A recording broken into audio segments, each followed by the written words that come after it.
Messi আমাদের রীতিমতো ধমক দিয়েছিলেন যাতে মাঠে আমরা কোনো ছন্ন ছাড়া খেলা না খেলি। তিনি কড়া ভাষায় নির্দেশ দিয়েছিলেন ডি বক্সের বাইরে থেকেই যেন দূরপাল্লার জোরালো শট নিই, কারণ প্রতিপক্ষ সবাই মিলে তখন ডি বক্সের ভেতর এক দুর্ভেদ্য দেয়াল তুলে ডিফেন্স করছিল। আর অধিনায়কের সেই অমোঘ বাণী অক্ষরে অক্ষরে পালন করার কারণেই আজ আমরা খাদের কিনারা থেকে ঘুরে দাঁড়িয়ে ম্যাচটি জিতেছি। রুদ্ধশ্বাস অতিরিক্ত সময় বর্তমান বিশ্ব চ্যাম্পিয়ন আর্জেন্টিনা কিভাবে হঠাৎ করেই নিজেদের খোলস ছেড়ে এক বিধ্বংসী রূপে বেরিয়ে এলো। ম্যাচ শেষে তার পেছনের এক অবিশ্বাস্য ও রোমহর্ষক রহস্য ফাঁস করলেন স্বয়ং আর্জেন্টিনার জয়ের নায়ক হুলিয়ান আলভারেজ। উত্তেজনায় কাঁপতে থাকা আলভারেজ ম্যাচ শেষে সংবাদ মাধ্যমের মুখোমুখি হয়ে ড্রেসিং রুমের ভেতরের সেই গোপন টনিকের কথা ফাঁস করেন। ফুটবলের পরিভাষায় যাকে বলে a leader's wrath, a master class path, নেতার গর্জন, শ্রেষ্ঠত্বের পথ প্রদর্শন। ড্রেসিং রুমের সেই গোপন রণকৌশল এবং ফুটবলের জাদুকর লিওনেল মেসির সেই জাদুকরী উপদেশের রোমাঞ্চকর সত্য জানতে ভিডিওটি একদম শেষ মুহূর্ত পর্যন্ত দেখুন।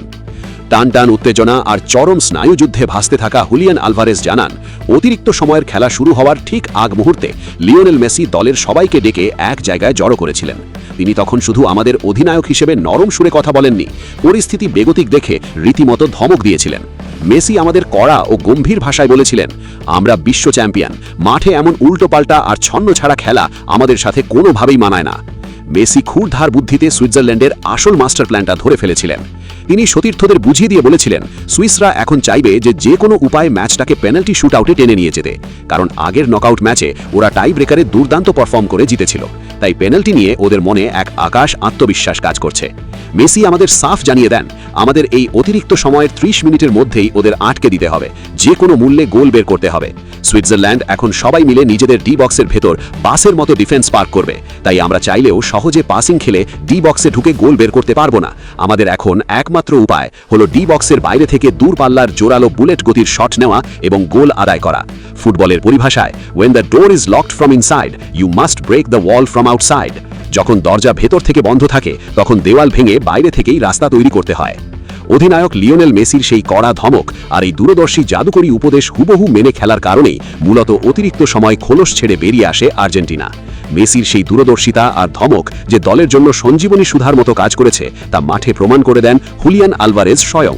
মেসির কথা মতো ডি বক্সের বাইরে থেকে নেওয়া আলভারেজের সেই বুলেট গতির অবিশ্বাস্য শটটি যখন সুইসদের জাল কাঁপিয়ে দেয় তখন পুরো স্টেডিয়াম স্তব্ধ হয়ে যায়। রেফারির শেষ বাঁশি বাজার সাথে সাথেই গ্যালারিতে থাকা হাজারো আর্জেন্টাইন সমর্থক বুনো উল্লাসে ফেটে পড়েন। 2-1 ব্যবধানের এই মহাকাব্যিক জয় সুইজারল্যান্ডের স্বপ্ন গুড়িয়ে দিয়ে আর্জেন্টিনাকে সগৌরবে পৌঁছে দিল ফিফা বিশ্বকাপের সেমিফাইনালে। প্রিয় দর্শক, হুলিয়ান আলভারেজের ফাঁস করা মেসির এই ড্রেসিং রুমের ধমক এবং জাদুকরী পরামর্শকে আপনি কিভাবে দেখছেন? আপনার কি মনে হয় মেসির এই অসামান্য লিডারশিপ কোয়ালিটি আর্জেন্টিনাকে আবার শিরোপার কাছাকাছি নিয়ে যাচ্ছে? আপনার মূল্যবান ও সুচিন্তিত মতামতটি কমেন্ট বক্সে অবশ্যই জানিয়ে যাবেন এবং বিশ্ব ফুটবলের এমন সব ভেতরের খবর, ম্যাচের ইনসাইড স্টোরি ও নিখুঁত বিশ্লেষণ সবার আগে পেতে আমাদের এই এফসি স্পোর্টস চ্যানেলটি সাবস্ক্রাইব করে বেল আইকনটি প্রেস করে রাখুন। দেখা হচ্ছে পরের ভিডিওতে। ধন্যবাদ সবাইকে।